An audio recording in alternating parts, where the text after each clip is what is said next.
So 27 po, pakikwento, anong nangyari noon? February 27 po, pumasok po si Jamie morning, academics po.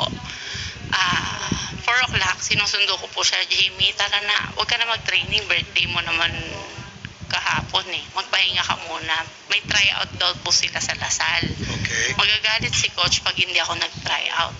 So sabi ko, wala po ako nagawa, pinag-training. Sige, mag-training ka na lang.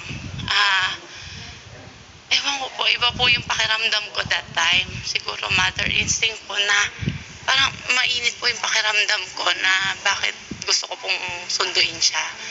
6 o'clock, nag-chat po yung si Coach Jerry po dun sa pangalawang anak ko po. Okay. Ano pong sinabi po? Ang sabi po, nasa ospital kami. May nangyari pong na-aksidente si Jamie. Nandito Ano oras po to? 6 o'clock? 6 po. Ng 6:30 po. ng umaga? Ganun. Gabi po. Gabi na? Sir. Opo. 6:30 po.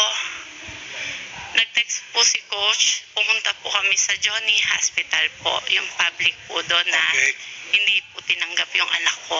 Hindi tinanggap? Opo. Ng Kasi Johnny po, Hospital? Anong opo. reason? Wala po kasing doktor na mag-handle po sa kanya. Okay. Walang available doktor. Opo. Pero inirefer kayo sa isa pang ospital? Hindi po. Wala po akong nakausap. Nasa labas lang po sila eh. Duguan na po yung anak ko.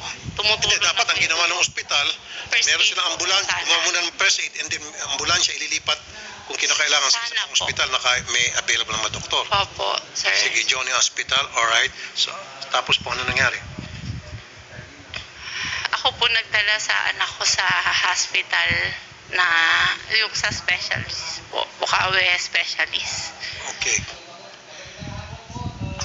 Hindi po makapagsalita yung anak ko. Tinatanong ko ano po nangyari. So, sobrang sakit po. Umiiyak lang po siya. Ramdam ko po yung sakit ng anak ko. That time na nakita ko pong bali yung ilong niya, basag yung tumutulo po yung mga dugo sa ilong niya.